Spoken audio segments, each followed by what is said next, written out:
Booze and Moves podcast, and this is my other half. Hi, I'm Katrina. Welcome to our podcast. We hope you love it. Hi guys, welcome back to the Booze and Boobs podcast. I'm Rachel. I'm Katrina.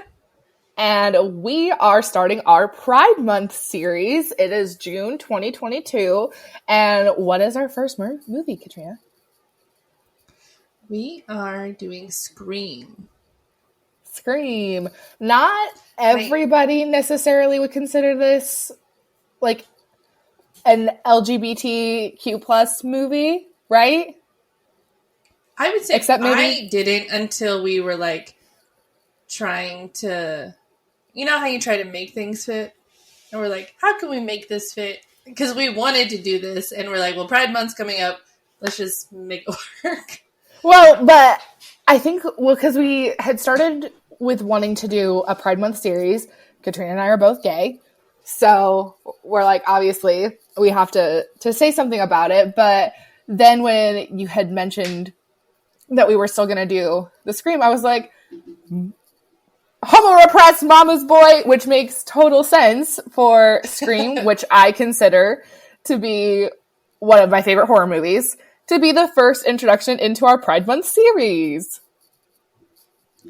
I'm really excited because I had never seen this before. I thought I had seen it, like I knew about it.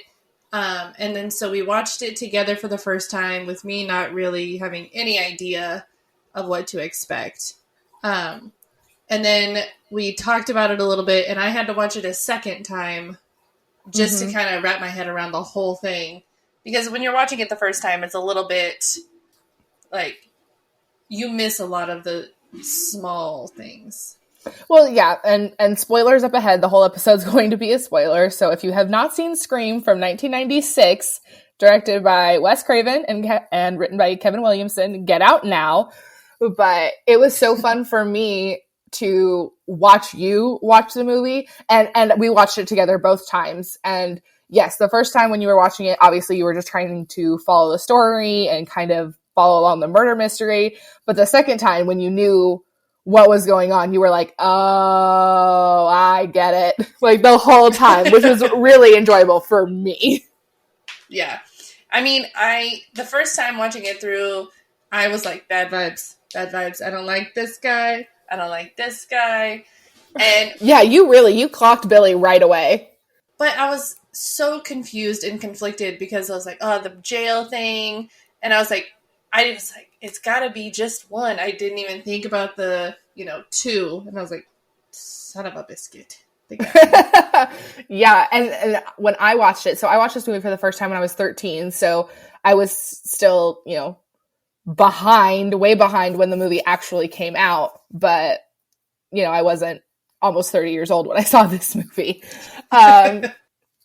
But when I watched it the first time, I couldn't tell. I was scared of it. Like all of the tense moments, I was frightened.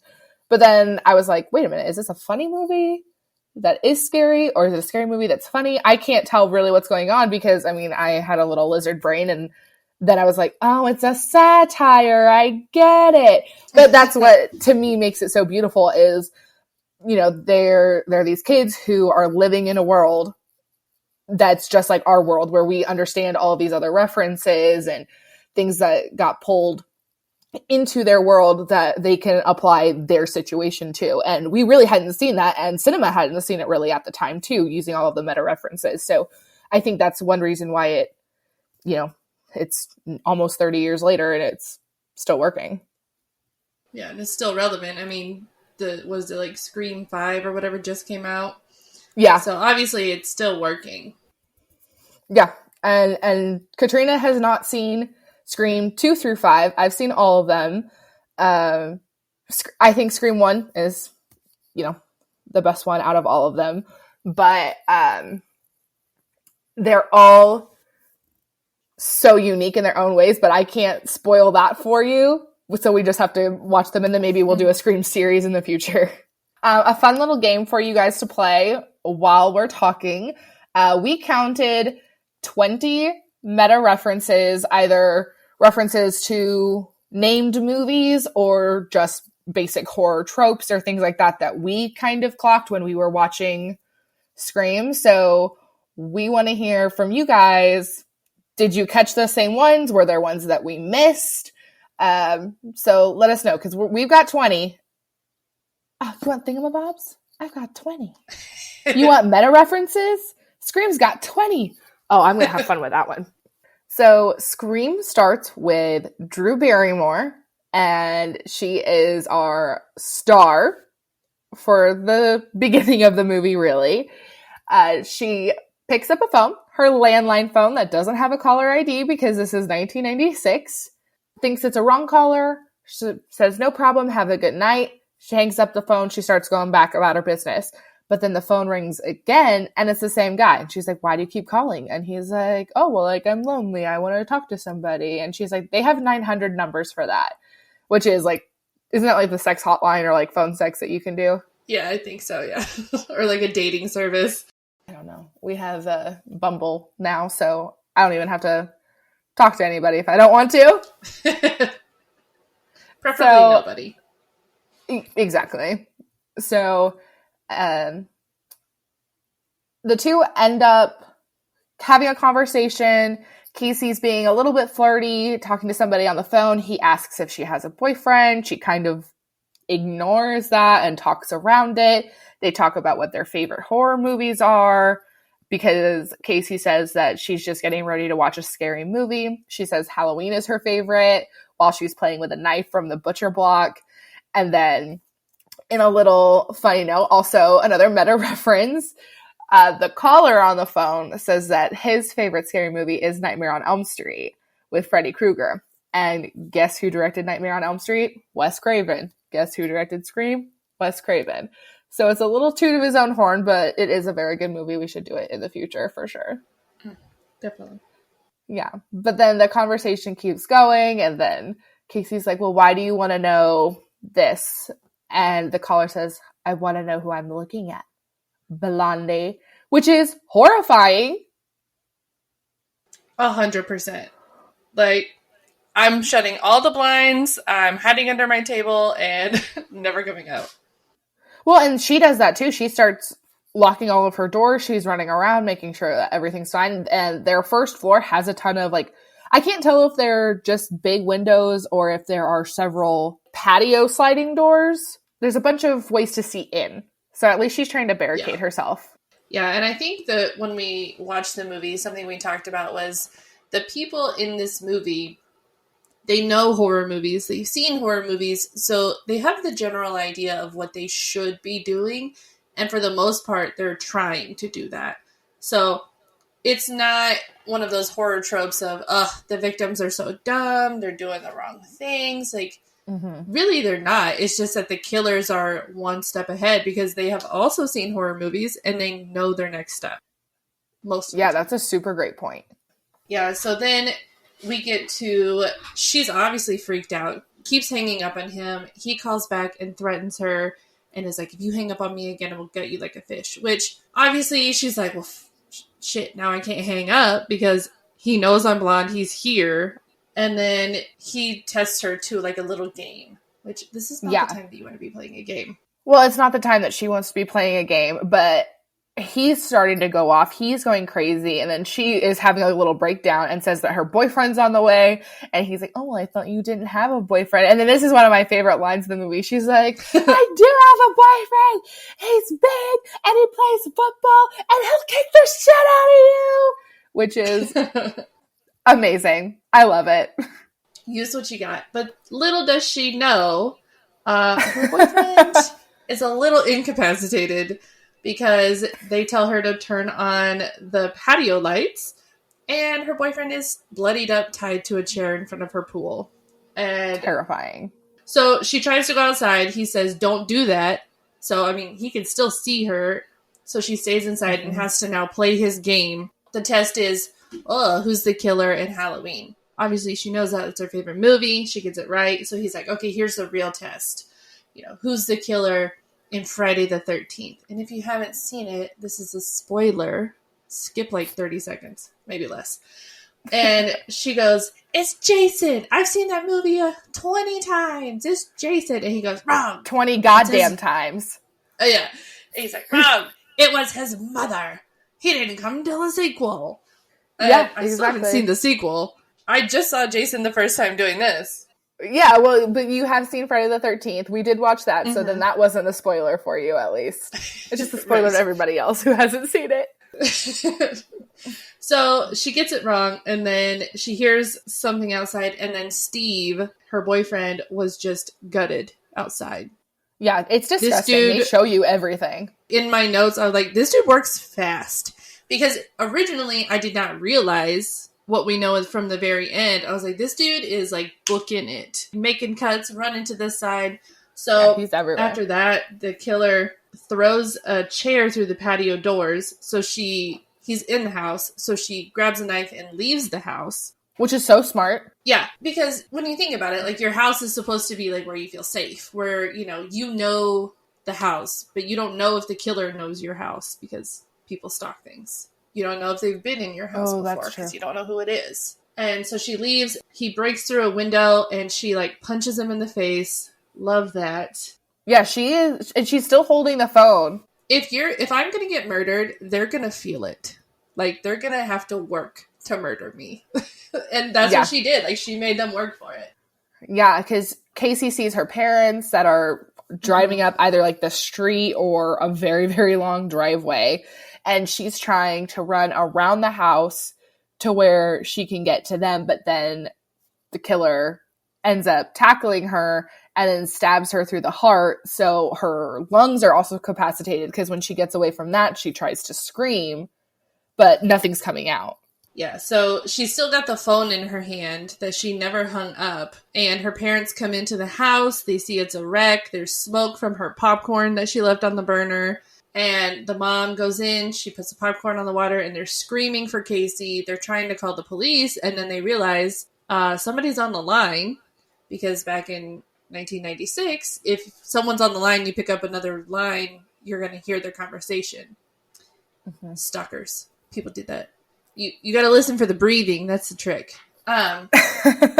They literally hear their daughter dying. The dad tells the mom to go to, what was the name of their neighbors? It was the Mackenzies, which is another Halloween reference. So then the mother runs outside and sees Casey strung up on a tree, gutted like her boyfriend Steve. And lets out the most amazing scream. She did so great. Like that was anguish. I was impressed. And that's the cold open to Scream. Yeah. They pulled a Psycho on us. Your biggest star is dead in the first couple of minutes. Just gone. Yeah, so then we get to the next scene. We're in Sydney's room. And she is the real final girl, the main character. And she's also the ultimate final girl. She is one of my favorite characters in horror, period. We cut to her and she's on her computer. Looks like she's like hacking the Pentagon. Honestly, I have no idea. She hears something and she screams and her boyfriend Billy pops up in the window. And then her dad rushes to try and open her door and the closet door jams it so he can't. And he's like, "I heard screaming. Are you okay? What's going on?" And she's like, "No, you didn't." Like she didn't even try to come up with a lie. Like I saw a mouse, this. She just straight up gaslit her dad. I love it. I love when you said that.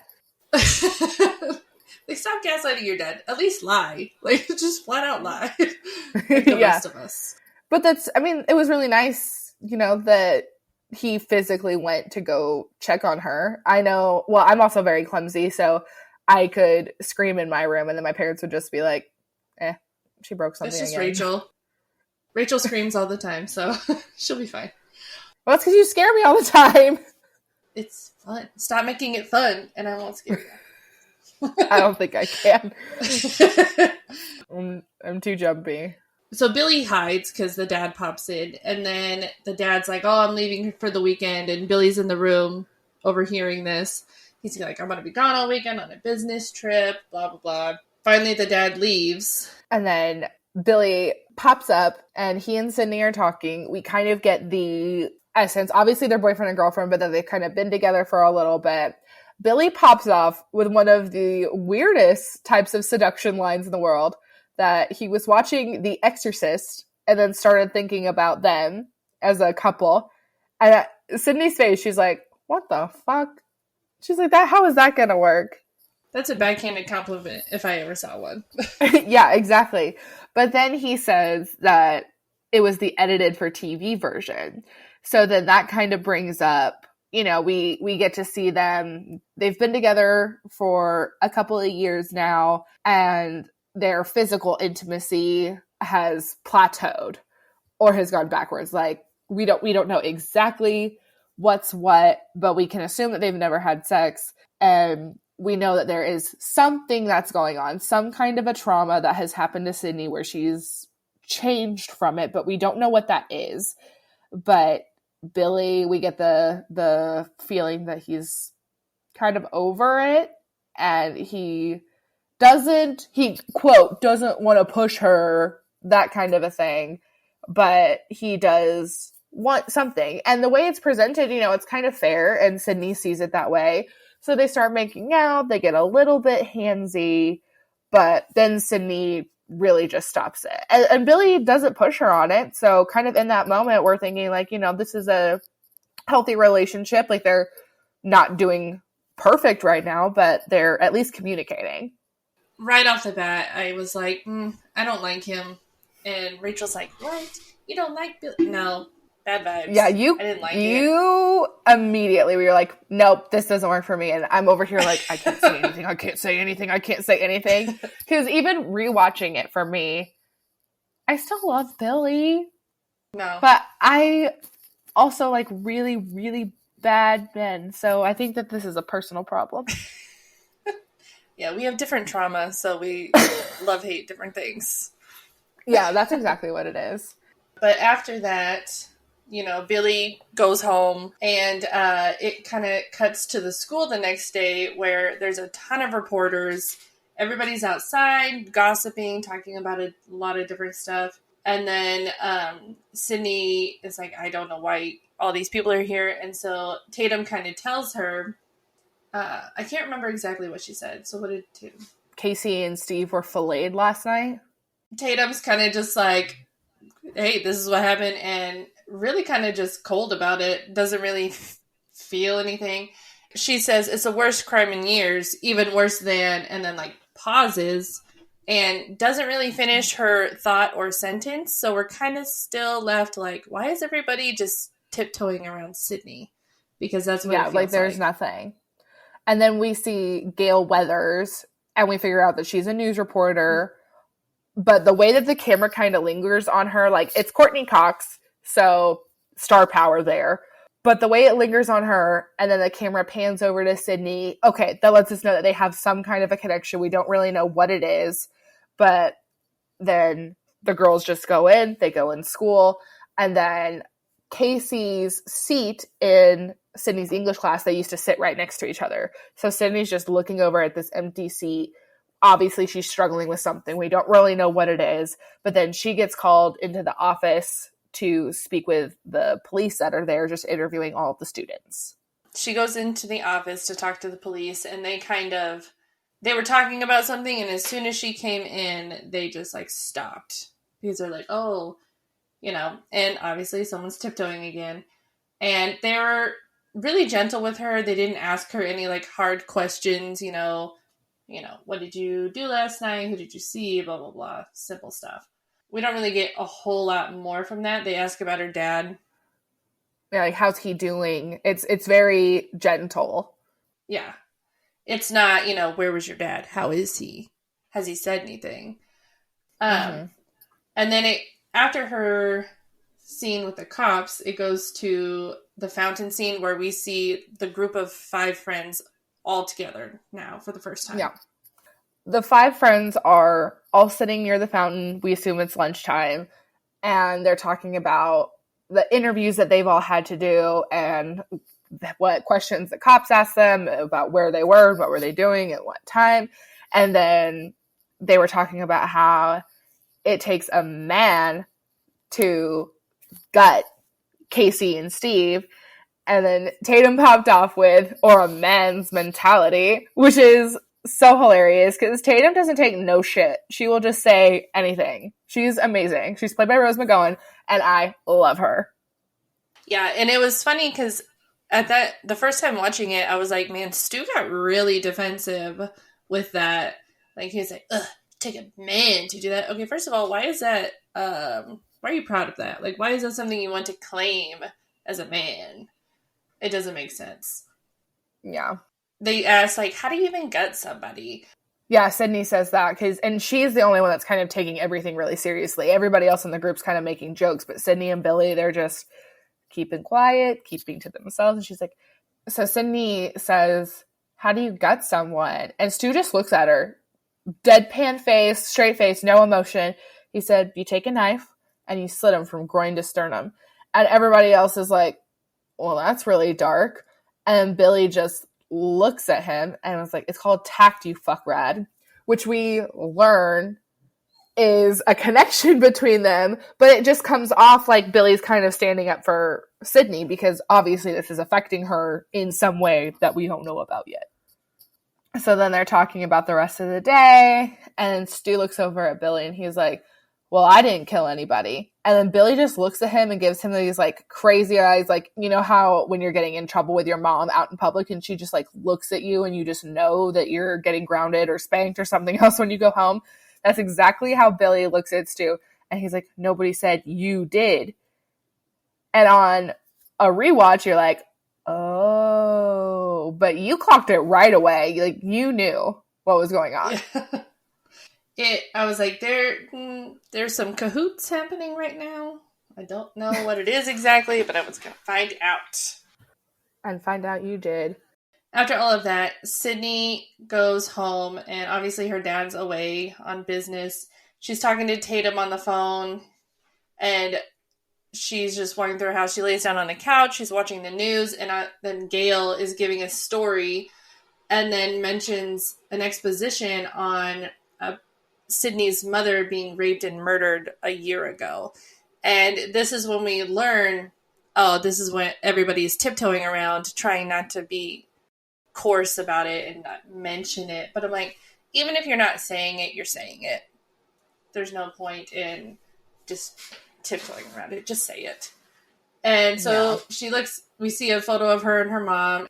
Sydney falls asleep and then wakes up when the phone is ringing because Tatum is saying that she's on her way over. She's going to stop at the video store, grab something, and then she's going to come by and pick Sydney up from her house. So they're like, okay, see you in a minute. And then the phone rings again.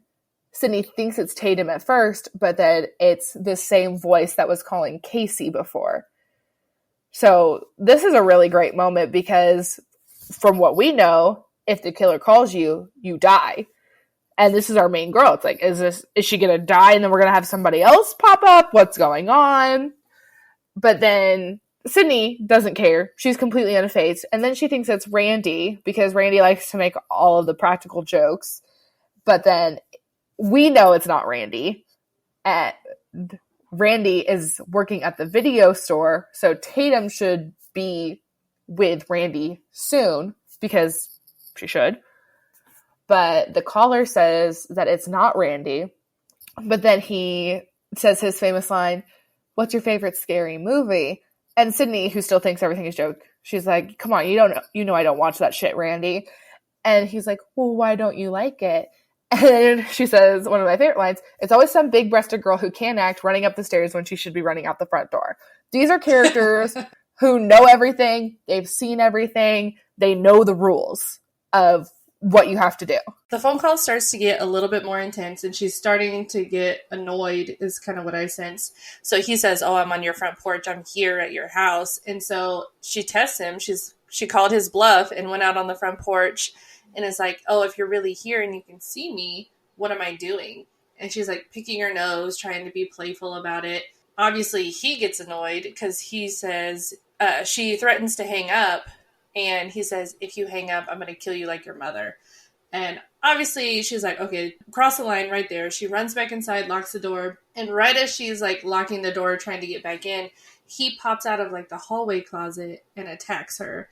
Mm-hmm. And they fall on the ground. She's kicking, punching, trying to get away. She finally gets up, But since she locked the door, she can't get out the door fast enough. And so now, like she just predicted, she can't run out the door, and now she's running up the stairs and runs into her bedroom, barricades herself by opening the closet door, like in the first scene of her bedroom with her dad getting stuck.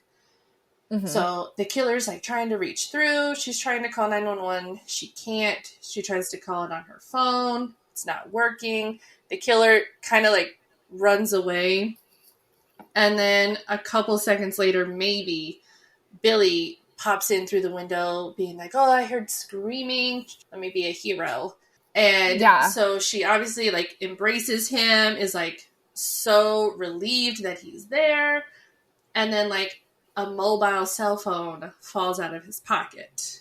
Yeah, and she just gives him this look like, oh my gosh. She thinks that it was him and he's trying to kill her, but she had dialed 911 through her computer. So she runs away from Billy, runs down the stairs, opens up the door, and then just sees the ghost face mask right in front of the door. So she screams, but then Dewey screams, and we figure out that he is the deputy of the town. And then we find out later that it's also Tatum's brother. So they have this really funny to me and funny to Tatum, brother-sister dynamic where she's just like getting him all the time. She's just roasting him. Dewey's there. They arrest Billy. He's trying to tell everybody. He's screaming out that he didn't do it. And I wrote down like this part in one of my notes where he's like trying to talk to Sydney and he's like, Sydney!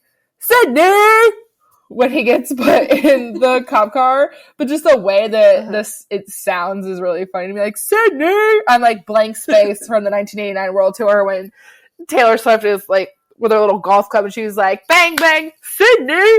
Like, that's what it makes me think of every time I hear it now. Billy's been arrested. They think that he's the killer. He's taken away. Sydney's there waiting for Tatum to still show up.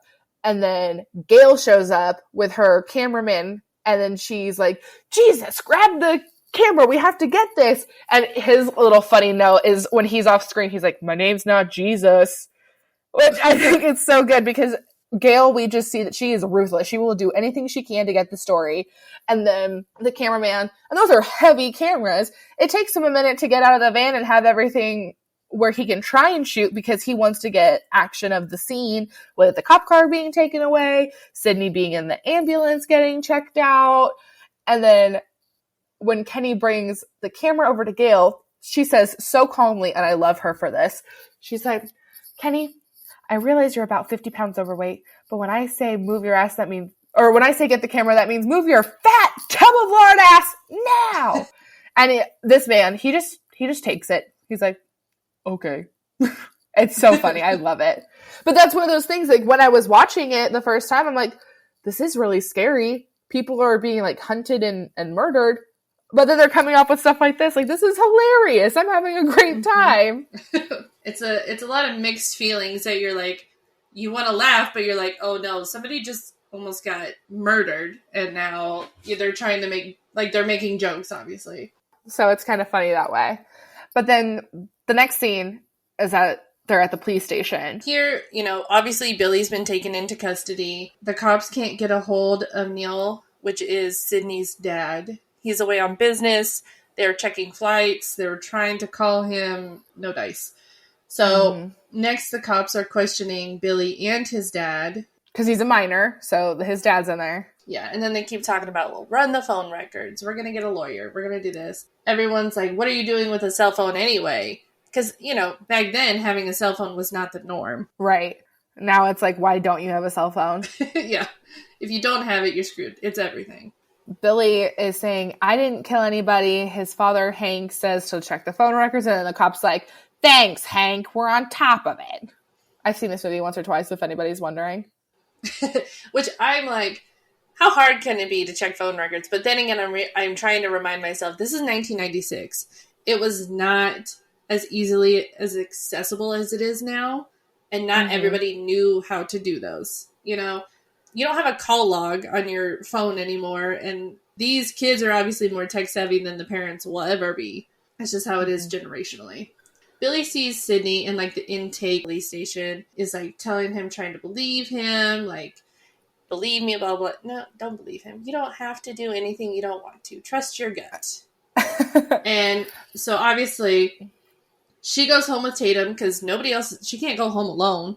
So she goes home with Tatum and Dewey. And then Dewey takes them out in like through the back to kind of avoid the press. So Gail sees that Sydney is being taken out like the back door of the police station. So she grabs her cameraman, which kind of alerts all of the rest of the press to come over. But Gail's right next to Sydney. She's trying to get information about what just happened. But then Sydney brings up, you know, how's your book? We don't know what the book is. But then Gail says, like, it's coming out next year. And she's like, oh, I'll look for it. And then Gail's like, I'll send you a copy. And Sid just gets this look on her face. Her eyes go black. She just punches Sydney in the face. And then Dewey, he's taking her away, like trying to get her in the police car and get her out. Punches Gail. Yeah. Sydney punches Gail in the face. And it's beautiful. And then Dewey's like, where'd you learn to punch like that? Like, just off to the side. These little funny moments. And then we switch right into Tatum's house. Tatum, she's like, oh, it was beautiful. And then she's playing with a little stuffed animal. She's like, I'll send you a copy. Bam! And she punches her stuffed animal. And then she's like, bam! Bitch went down. She looks at Sid. She's like, I'll send you a copy. She punches her stuffed animal. Bam! Sid, super bitch. Like, she's just hyping Cindy up. She loves it. She's like, God, that's great. Which is definitely me as a friend. I'm like, yes, let's, you know, go crazy. But then Tatum's mom comes in and says that Sydney has a phone call. Which is weird because she's at a friend's house and somebody's calling her friend's house to get to her. Like, how many people know that she's at Tatum's?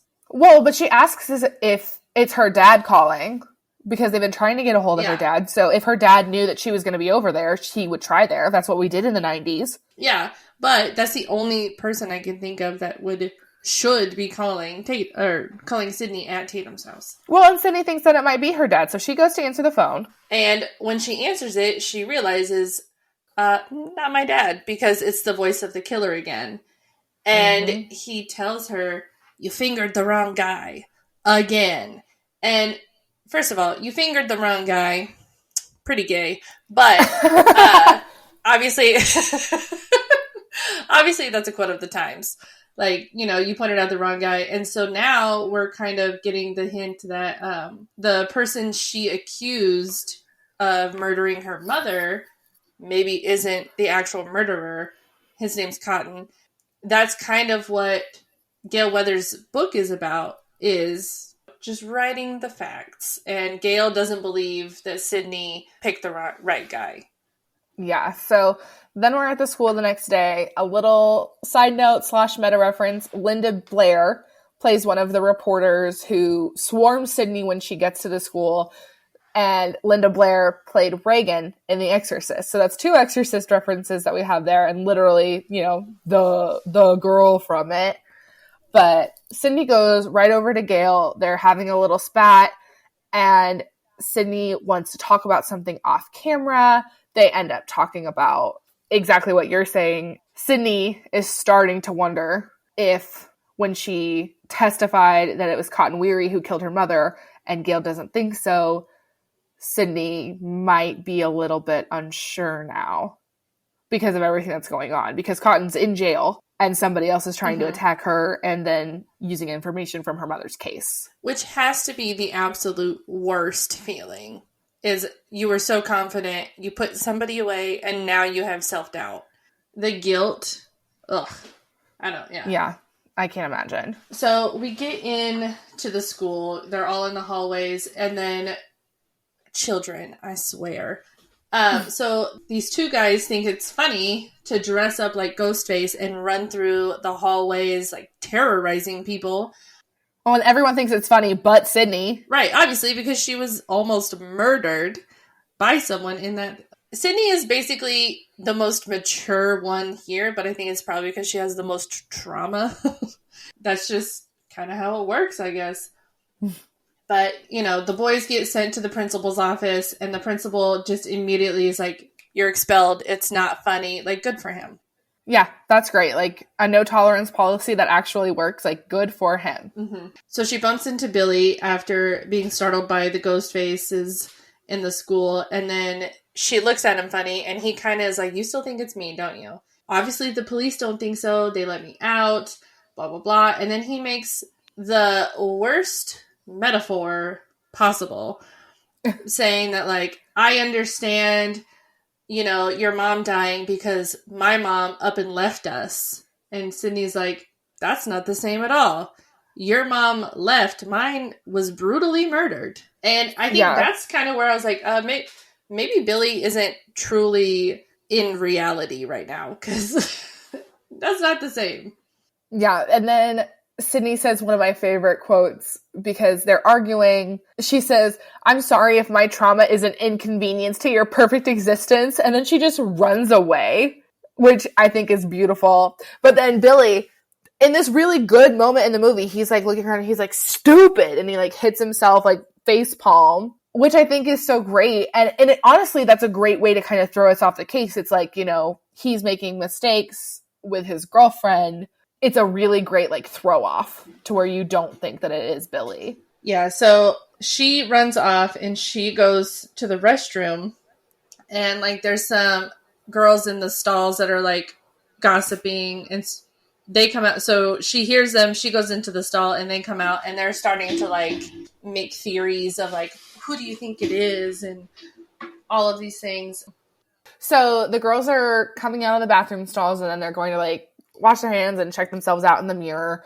And they're kind of having a theory that what if Sydney is the one behind all of this? And another girl is like, are you crazy? What's going on? And then it's just like a regular looking girl, and then a girl dressed up like a cheerleader. Fun fact, the girl who played a cheerleader was Skeet Ulrich's girlfriend, who plays Billy. So, kind of just got her a little role in the movie. And this girl goes off on some unhinged tangent about the anniversary of Sydney's mother's murder is coming up. She's gone psycho. And then she realizes that teen suicide is out this year and homicide is a much healthier therapeutic expression. And her friend is like, you're fucking psycho. Where do you get this stuff? And she's like, Ricky Lake. And it's perfect because that's exactly how people talk now. They're so desensitized, just going off about all these random things, that sometimes the stuff they're saying is truly macabre. After they leave, she comes out of the bathroom and she hears something in like one of the stalls. This is honestly like, we don't know who this is. So she looks under the stalls and she sees these black boots drop down, and then over the boots drops like the black, it's like a dress basically, but it's the ghost face like dress robe, I guess, if you want to make it more masculine. This is Pride Month. Dresses are for everybody. Clothes don't have a gender. Correct. She sees it and she just books it out of the restroom, like she should, because no thank you on 100 different levels. Well, yeah, and that's the thing, like what you mentioned, like we don't know who this is, and maybe somebody else does, so if you know, tell me, because I've watched this movie for the last 20 years of my life. Sydney runs out when she sees like Ghostface is trying to attack her. It's already been established that other students are just randomly dressing up like Ghostface just to scare people. And then when Sydney runs out of the bathroom, there's somebody else in the halls, maybe it's a teacher or something like that, and they see that she ran out of the bathroom, but we don't know who that is.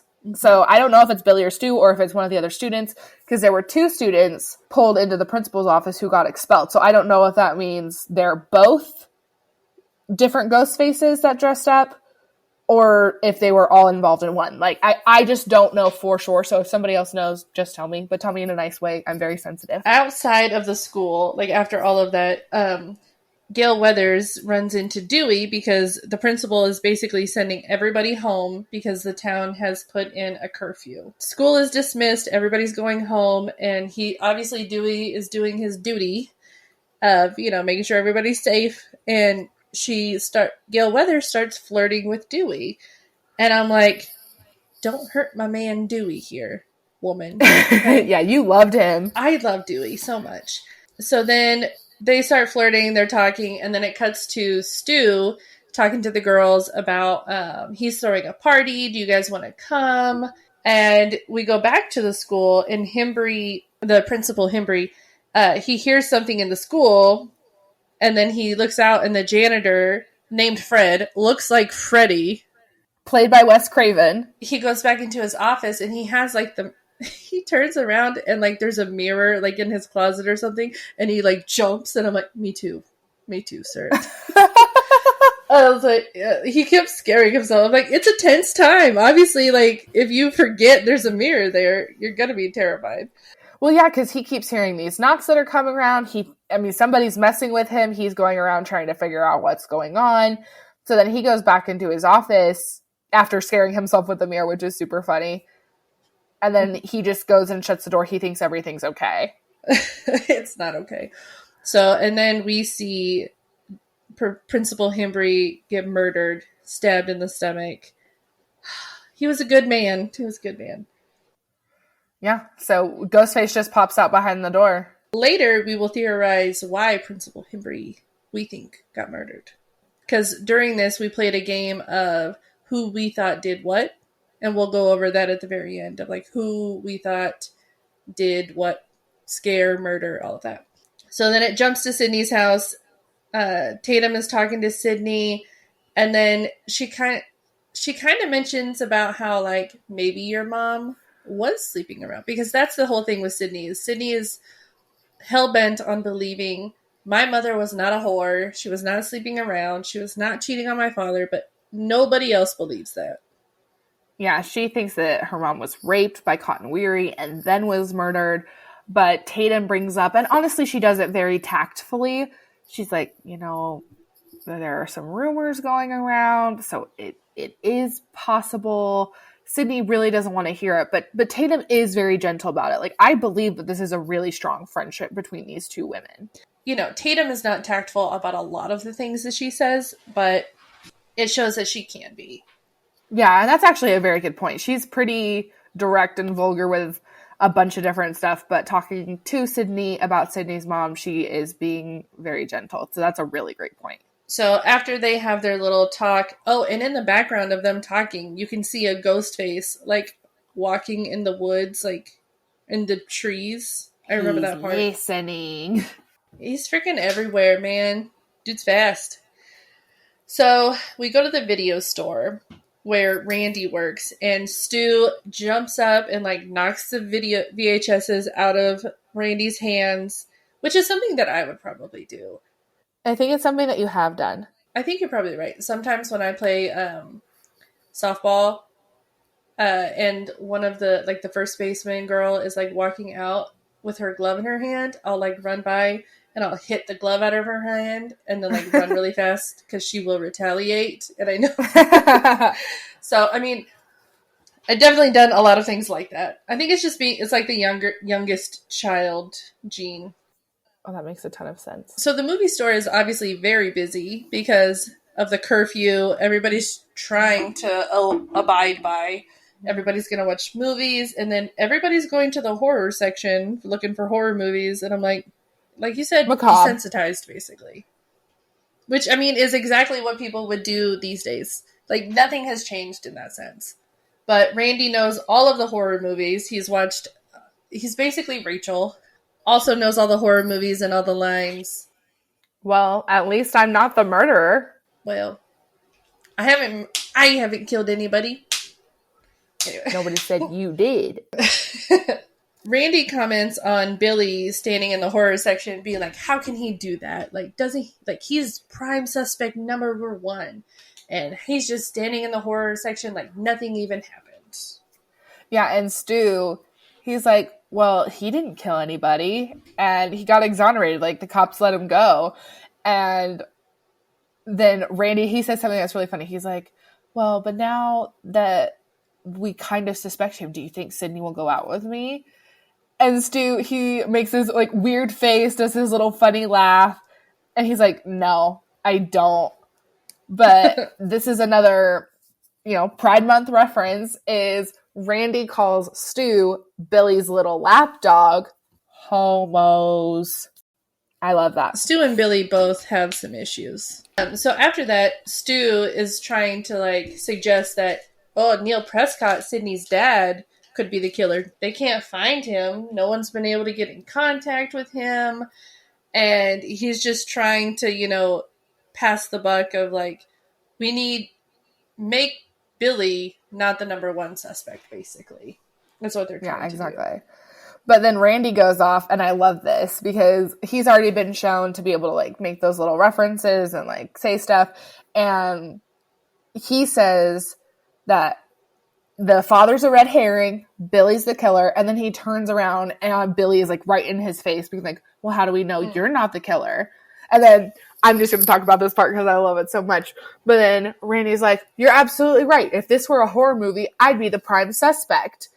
And Stu like comes up behind him. So they're kind of making like a Randy sandwich between Billy and Stu. It's shot very close. They're all standing very close to each other. And Stu like leans in on his shoulder and he's like, what would be your motive? And Randy, he gives this like good little look on his face and he's like, it's the millennium. Motives are incidental. And Billy's like, oh, that's a good one. And then it's kind of just over. But Randy's still like, I know it's Billy. I know it's Billy. Which when we watch that, well, when I watch it now, I know that it's Billy. But when I was watching it the first time, I'm like, they're making a lot of points that it's Billy, so it can't be Billy. Right. And that's the thing is, when I was watching it the first time, I was like, I really believe in my heart it's Billy. But I'm like, they make good points. Like, the jail call, all of that. And I was like, ugh. Like, I can't. It was frustrating almost. I was like, come on. Then we kind of cut to, and it's the whole town, all of the small businesses, they're shutting their doors. They've got signs in their windows saying that they're closing because of the curfew. Everybody's, abiding by the rules, which is really great because nobody abides by the rules in our time. Never. Everything is made up, including rules. So then we kind of cut to Dewey saying to Tatum and Sydney that he's got to go check in at the police station. They have to stay together. But they make this little comment, which is really great. And they're talking about, Sydney makes a comment about how everything is so empty. It's like the town that dreaded sundown, which is another meta reference. And then they talked about who would make a movie about the whole situation. And then talking about who would play Sydney. And Dewey's really sweet. He's like, I see you as a young Meg Ryan myself. And she's like, oh, thanks. But with my luck, they'd cast Tori Spelling, which is just a really funny, like 90s reference to those actresses. And I think it's also funny because they're both blonde and Sydney isn't, but I just thought that it was funny. Like that's who they picked.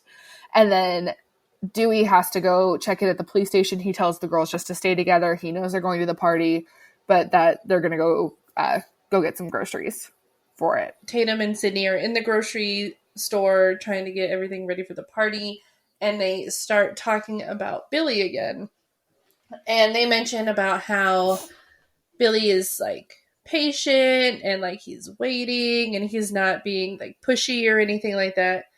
And part of me is like, that doesn't give you a gold star. Like it is nice, but I'm like, that's what really the bare minimum. Then we find out that the cops have Neil's phone records, and according to that, Sydney's dad made the phone calls, and it's about to be the anniversary of his wife Maureen's death. Yeah, so the movie is really trying to hit it hard that they think that it's Neil who's the killer. So we go to Stu's house, which is, fun fact, I looked at some like Scream trivia or whatever, and it said that the scene of like Stu's house, like they said they made t-shirts of like I survived scene number blah blah blah because it took so long time to shoot this whole entire scene. I'd have to look it up again to get the exact amount of days. We're there for the rest of the movie. Once we get there, we don't leave. And this is where it really starts to get like pieces start falling together. Gail Weathers and Kenny, her cameraman, are outside of Stu's house, which is just weird that she's like stalking a high schooler's house. Yeah, and seriously. She's trying to get intel. She goes in with Dewey. She flirts with Dewey to get into the party, and he's like, obviously I'm going to show off that I'm with Gail Weathers. And she puts in like a little hidden camera. Yeah, to spy on all of the teenagers while they're at the party.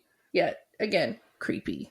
So they're all sitting on the couch watching horror movies, and Stu looks over at Tatum and is like, hey, go get me another beer from the garage, will ya? And she looks at him and is just like, what am I, your beer wench? And I was like, good for her. That's funny. But then she goes and does it. Like, you got to follow up and just not do that. See, that's very me. It's like, I'm going to do it, but I'm just going to complain about it the whole time. So then she goes, exactly. She goes into the garage. She's grabbing, the beer from the garage fridge. And then, like, she can't get out of the door. Like, she locked herself in the garage. And then she goes to hit the garage door opener so she can just leave and go around. But then when she's walking up to the garage after she hit open, it starts closing again. And then we see that Ghostface is in the garage with her. But she thinks it's Randy too. So I think that that's also like a really big hint. Like, all of the kids who talk to like the killer on the phone, or they see him, they're like, oh, it's Randy, because Randy makes jokes. He knows all the movies. Like, it makes a lot of sense. And then Randy even says, I should be the suspect. So we kind of have like a 3 options of the dad, the boyfriend, or like the outlier, which I think is a really good option for who we could think that it's the killer. Like, they've given us really good suspects. But then Tatum, being her beautiful, sarcastic self, she's like, cut it, Casper. It's a wrap. Like, she's trying to get back to the party. She doesn't want to deal with it. She doesn't have time for this. Like, you're trying to scare me. I'm not playing. But then she's playing back, and she's like, well, please don't kill me, Mr. Ghostface. I want to be in the sequel. And she only knows that this is serious when Ghostface draws out a knife and cuts her across the arm. And she's freaking out. She's like, what the fuck are you doing, Randy? But then she realizes she has to fight for her life. So she's throwing the beer bottle. She's taking Ghostface down too, which also gives us a really good insight. Like, this is just a man. This isn't some supernatural being. This is somebody who can be hurt. So then she hits the garage door again, and then the garage door goes down. She's trying to climb out of like the little cat door that's in there, and she almost makes it out, but then Ghostface brings up the garage door and then it decapitates her. So that's a kill. When I watched this the first time with Rachel, I was like, there's no way. Like, that's not realistic. And then she said, oh, no, they tested it. And I'm like, well, I guess with 90s technology, like, if they didn't have the safety things that they have now, like, well, it makes sense. But I was like, that's a creative way to do it. Like, I never saw that being a thing. Yeah, literally Ghostface, he just looks at Tatum's like half hanging body through each side of the garage door, and he's just like, shrug, I'm out now. Like, I did what I needed to do. So after we see Tatum's gruesome death, we cut to Stu like letting people out because of the curfew, and this where Billy shows up, and they kind of like give each other a look, which they give each other looks often, but it was kind of like a side-eye thing that nobody else really saw. And then he kind of jokes about like, oh, well, if you need to talk alone, you can. Yeah, because Sydney's standing there with Stu. Billy's like, no, that's okay. And Sydney's like, no, really, like, let's go upstairs. Like, let's talk. They talked a little bit, and like, so finally she's like, you know what? I believe you. I want to do this. And he's like, are you sure? Like, he does double check. Like, are you sure? Are you really sure? And I was like, that's nice. And so they have sex for the first time. The one thing that I did like about the ending of this movie is like throughout it, they're like talking about things that like, oh, you shouldn't do this in horror movies at the same time as someone else is like doing that exact same thing. So while Sydney and Billy are upstairs, downstairs, everybody's still kind of like watching the horror movies. And Randy, obviously being the horror expert, is talking about like all the ways, the rules that you cannot break in order to survive a horror movie. Yeah, and everyone looks at him like he's crazy. Yeah. And he basically is like, only virgins can survive the killer, which is funny because like in horror movies, you know, the women who are promiscuous, so to speak, are always the ones who usually die first. And normally it is the virgins, and that's just part of like the horror movie tropes of good girls live, bad girls die, horrible deaths. So he basically says there's 3 rules to surviving a horror movie. Number 1, sex equals death. If you have sex, you die.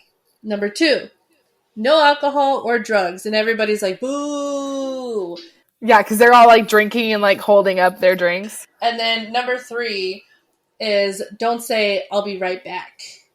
Because you won't be back. And then Stu's like, I'm going to get some beer. I'll be right back. And everybody's like, ooh. Yeah, and then Randy's like, he's like, you mess with the rules, you end up dead. I'll see you in the kitchen with a knife. So, again, Randy is right the whole time. It's nice to be right, but sometimes you really don't want to be right. I feel like that often. I was like, I didn't want to be right, but here we are. So, it is what it is. It is a burden. We're Being both right all the time signs. is definitely a burden. Katrina is a Capricorn and I'm a Virgo. So we are often right. And sometimes it's such a pain. Like, it's exhausting being right all the time. Like, do you know how much energy that takes from me? It's hard. It's not easy being squeezy. The next thing we get to is Dewey gets a call that there is a car up on Stu Macher's property. So he's going to go check it out. And then he takes Gail, and she's been back in her news van. And then her cameraman, Kenny, figures out that there's a 30-second delay between the camera that she posted to watch all of the kids to what's actually being fed to them live. But they get that call. Gail and Dewey are going to go find this car. But while they're on the trip, because it's a very long driveway that they're going through, the kids inside get a call that Principal Hembry was found dead, and he's strung up, gutted on the little football field goalpost. So that gets rid of a ton more kids because they're gross teenagers and, as Hembry would say, desensitized little shits. So they want to go see what Principal Hembry looks like before they go cut him down. So that's terrible, but it just leaves kind of the final 4 kids in Stu's house while Gail and Dewey are going to look at this car. So they find it after a little bit of flirting, and then they realize it's Neil Prescott's car. So the movie is hitting hard. It's Neil Prescott. We are solving this mystery. Sydney's dad is killing everybody. Well, did he kill his wife and get away with it too? And he's been living with his daughter this entire time? There's so many different avenues that it could go. So after they find the car, Gail and Dewey are like, oh, we have to get back to the house because they think that he's at the house, obviously. And then after Sydney and Billy, have had sex, she starts asking him questions about when he was in jail. Like you get one phone call, don't you? Like, who did you call? And he says that he called his dad. But she points out, no, the cops called your dad. I was there. And so he's like, oh, you don't believe me now? Like, so now he's trying to gaslight her, like being like, oh, so why don't you believe me now? But during this conversation, Ghostface comes in and stabs Billy and chases Sydney. And so now you're like, well, fuck. She just accused her boyfriend again, and now he died. Like, that's traumatizing, definitely.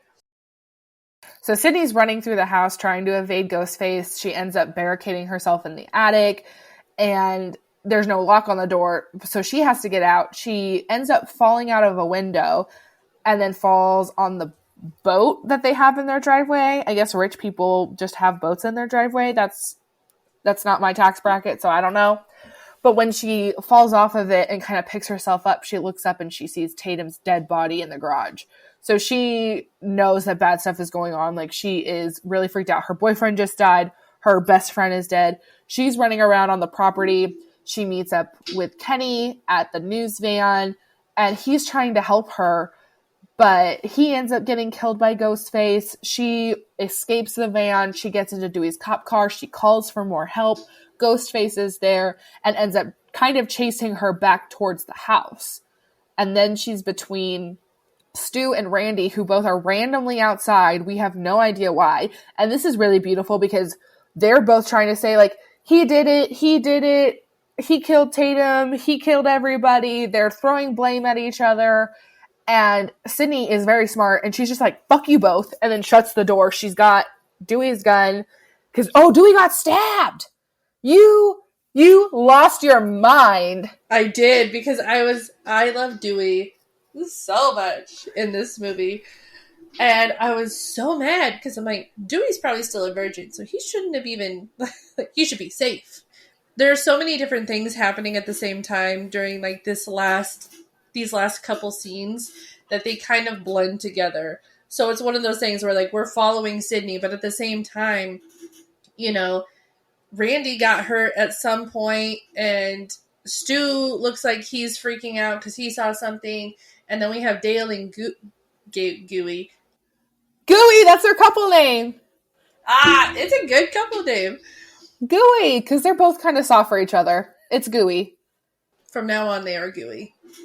So, like, they're heading back to the house. So, there's a lot of things happening at the same time. And it's just all kind of crazy. But yeah, Dewey gets stabbed. And so Sydney shuts the door on Stu and Randy's face and is like, fuck you both. I'm not taking any chances. Billy, from the top of the stairs, starts like hobbling out, basically. And so obviously she's very concerned for him because she thought he was dead. Says, give me the gun, blah, blah, blah. And she does. And then he opens the door. He lets Randy in, and then Randy's losing his mind. Like, Stu's the killer. He's done it. He's gone mad. And then we get one of the most beautiful scenes in cinema history. Billy just kind of looks over his shoulder and he says, we all go a little mad sometimes. And then he shoots Randy in the chest. So, popcorn's fine. Everyone's going nuts. It really was Billy the whole time. He shot Randy, and Sydney's freaking out. She doesn't know what's going on. She can't really process it. But while all of that's going on, Billy, he just like rubs the gun on his temple like he's like scratching his forehead. And he's like, Anthony Perkins, Psycho. Like, he's starting to quote horror movies now. So Sydney tries to run away, and who does she run into? She runs straight into Stu and is like, you know, obviously like, oh my God, Stu, help me. And then we find out Stu is also Ghostface and is partnered with Billy. And I'm just like, are you freaking kidding me right now? Like, it makes so much sense, though. Like, how are they so fast? How is he calling from jail? There's always the partner. Yeah, you gotta have a partner. But it's this great thing. So they've kind of backed her into the kitchen, and she's just talking about why. And the boys are going nuts. Like, they're hyped. Like, they're vibing off of each other's energy. They're so excited that their plan is gonna come off. And they're saying that they're gonna frame her dad, that it's gonna look like they were left for dead, and they've made their own movie, and that they framed Cotton Weary for Maureen's murder. And Sydney's just talking about why. And then Billy starts going crazy, and he says it's a lot scarier when there's no motive. But then he gets really close to Sydney, and he's talking about, he says, your slut mother was fucking my father, and she's the reason my mom abandoned me. And this comes as a complete shock to Sydney, like just the look in her eyes. She's like, what is going on? What happened? So as close as they might have looked in the beginning, there are probably some things that they did not talk about. Mm-hmm. That part right there is kind of like when he makes that metaphor to your mother died and mine left me. That's the same thing. That's just proving his like how delirious he is. You know, he's doing all this stuff. He's quoting horror movies. He's saying your mom being murdered is the same as mine leaving. Like, this dude, when he was the one who murdered her in the first place. Right. And it's like, this dude is a straight up sociopath or something. Well, I don't know. I don't know what he is, but I'm sure he has plenty of issues. The boys are talking about how much they're making a movie and what it's going to look like and how they're going to make it look realistic. So the boys are stabbing each other. They're going crazy, like blood's dripping down them. They're kind of like wincing and getting crazy. And Sydney says, you sick fucks have seen one too many movies. And then Billy says, no, movies don't create psychos. Movies make psychos more creative. And as a creative psycho, that spoke to me. I relate to that. I have not killed anybody, and I wouldn't admit it even if I did, but I didn't, but I understand it. So this is where we kind of bring in the Pride Month of Scream, is that Stu is really glomming on to Billy.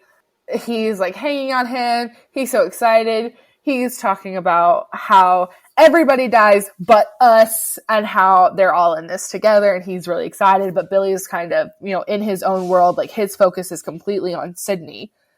But then our girl Gail pops in with the gun that they set down, and the boys are like, I thought she was dead. And it's like, she sure looked like she was dead, because Gail had tried to drive away in the minivan, or the news van, almost ran into Sydney, who was calling for help, and then she lost control of the car, and then the van just like shot off into a ditch. So Gail has made her way back, and then she sees that it's Billy and Stu. She's trying to, really protect Sydney, but then they knock the gun out of her hands because she couldn't get the safety off. She forgets about the safety and loses the gun, and they push her out onto Dewey outside, and you're like, ugh, at least they're together now. Like, it feels hopeless kind of again. But this also gave Sydney time, while they were messing with Gail, give her a chance to get out and move. And she steals like their voice distorter and is called them on the home phone, and she's like fucking with them now. They did to everyone else.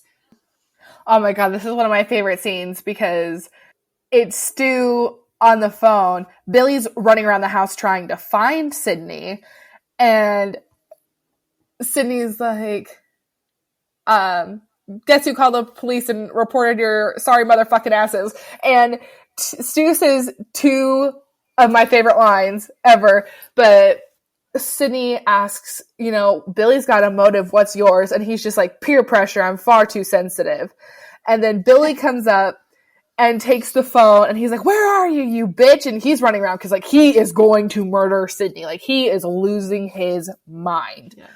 And he throws the phone back at Stu, and this was like a blooper. Like, he didn't mean to like throw it, or something happened, but the phone hits Stu like on the shoulder or something, and he's like, you fucking hit me with the phone, dick. Like, that was real. That wasn't like scripted or anything. He's just like, you hit me with the phone. So then Stu picks up the phone. He's like, did you really call the police? And she's like, you bet your ass I did. And Stu starts crying. He's like, my mom and dad are gonna be so mad at me, which is hilarious, because it's like, you're a serial killer, homeboy. You're worried that the police are gonna get called? After all this, like, they're freaking out, they're panicking, they're trying to find her. She actually dresses as Ghostface, hides in a closet, and then pops out and stabs Billy with an umbrella that she found. Then she gets into a fight with Stu. They go into the living room, Stu falls, and like the TV falls on his face and like electrocutes and kills him. Box TVs really came in to save her right there. So she goes back. Randy is still alive. Thank goodness he's a virgin, because he didn't die. And then Billy comes back, and Gail shoots him. She's like, I didn't forget the safety this time. Shot him. And then at one point, Sydney like sticks her finger in the hole where she stabbed him with the umbrella. And I just thought it was funny, because like earlier they were like, you fingered the wrong guy. And in my head, I'm like, she fingered the right one this time.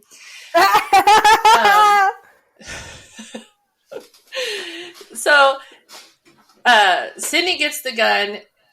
Randy says, like, now this is the part of the movie where the killer comes back for one final scare. And Billy starts to pop up a little bit, and Sydney shoots him in the head. And she's like, not in my movie.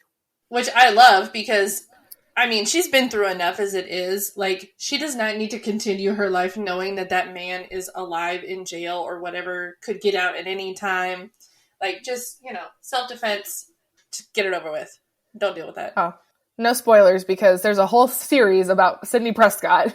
So then we, obviously the police show up in the ambulance, and then we see Dewey getting into the ambulance, and I'm like, Dewey lives! He's alive! Good thing he was a virgin. Gail never died, but as the badass that she is, she instantly was like, got a new cameraman, don't know where, and started like doing her speech in front of the house, talking about what happened, and gets, so she gets her 15 minutes, probably even longer, but she's like, I almost got murdered, but I'm going to get my story out. Yeah, so she just starts it like a whole news report. She's talking about everything. And that's how the movie ends. Gail is giving her report of the night's events, and we kind of pull off. So Sydney and Randy are the only kids that lived. Gail and Dewey are alive. I mean, that's it. Like, her dad lives. Oh, yeah, her dad lives. But yeah, they pulled him. He's not really that important. He was all duct taped up and stuff, but yeah, he lived. He was not the killer. He wasn't a killer, and Randy wasn't the killer. Billy was the killer, but he also had help. And I just think it's insane, because the first time I watched it, too, I had no way to know that there were two killers. So it's nuts. So we're going to go through who we think did what kill or phone call. And we just want to know from you guys if you agree, if you disagree, like what kind of theories do you guys have? But the first one is obviously Casey and Steve. So both Rachel and I said that Stu killed Steve. I said that Billy was the one that was on the phone with Casey. I agree, because he was doing his whole, like, talking about movies and references and stuff like that, and it just felt very Billy. And then who killed Casey? I put Billy, but Rachel does make a good point about it potentially being Stu, because I guess they had a past. Yeah, so when they're in the fountain scene,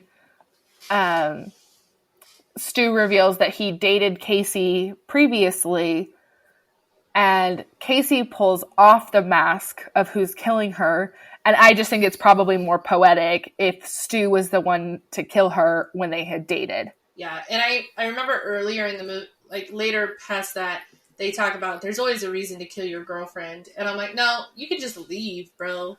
You don't have to kill your girlfriend. Just leave. So, and then we have the first attempt to kill Sydney. I say that was Stu. Rachel said that was Stu. But who do you think was on the phone? Well, the way this is all set up, I think Billy could have been on the phone, because he came in the window with the cell phone falling out of his pocket, and there wouldn't have been enough time for Billy to have been the killer too, because Ghostface leaves right when Billy pops in the window. So I think Stu was the one trying to kill her, or at least mess with her, and then Billy was the one who came in the window. Yeah, that makes sense. And then obviously when when Billy is in jail, Stu calls Sydney. Or it could have been when he had his first call, but I doubt that he did that. He didn't have the voice disorder, probably, or anything like that. That would have been a red flag. For evidence, at least. Yeah, we'll leave that up to interpretation. Yeah. And then for Principal Hembry, I think we both said Billy because Stu was prepping for the party. Right. And he didn't get a phone call. And then Billy was the one who killed Tatum because Stu is in the party, but then when Billy comes and gives that little look, it's kind of like, it's done. I killed your girlfriend. Yep. And I think Stu must have killed Kenny the cameraman, because Billy was still up in the bedroom and Stu somehow got outside. So Stu could have been in the Ghostface costume after chasing Sydney around and then following her outside. Mm-hmm. We don't know how Randy got outside, but Randy somehow got outside. Well, and even at one point when Randy was watching the movie and the killer was behind him, and then while he was watching the movie, he's like, turn around. And I'm and he's like, turn around, Jamie. And the actor who plays Randy, his name is Jamie Kennedy. So turn around, Jamie is Jamie, turn around. Yeah. So we think Stu killed Kenny. Yeah. And Stu probably killed Dewey. Is that what we think? Yeah, because I think tried to Billy kill was Dewey still... Yeah, because Billy upstairs. was still pretending to be dead, I think. I don't know. He could have ran around, but I doubt it. Well, probably not, because Sydney saw Dewey coming out of the house. And Billy came from upstairs. So we think Stu killed a lot of people. He's a lot bigger. For sure. And sloppy. So he would have done all that stuff. And Billy is smart and eloquent. So he made most of the phone calls. Yeah, I think he's more calculated. And he's also, because he's smarter, like him being on the phone more, like taunting and messing with people makes more sense, because I feel like that's almost just as cruel, you know, to like leading up to their death. Like he's just making it worse. And that's where he gets his enjoyment from. Yeah. So I want to hear what everybody else thinks. Are you guys getting the homosexual vibes off of Billy and Stu and their relationship and everything like that? But this is our first episode for Pride Month. Scream is one of my favorite movies of all time. Every single time I watch it, even though I know what's going on, I feel like you still get the enjoyment out of watching everything play out, and it gives really subtle hints to who's doing it. So that's one of the reasons why I think it's the best. Wes Craven is a master of horror, and Kevin Williamson, this really started his career. I mean, like I mentioned before, he went into I Know What You Did Last Summer. He wrote a lot of the Vampire Diaries. He's done a bunch of shows, but I love when he plays into horror. Thanks, guys, for listening. We hope that you enjoyed it. Tell us in the comments what your favorite Pride Month horror movie or just movie in general is. And we look forward to hearing from you. Bye, guys.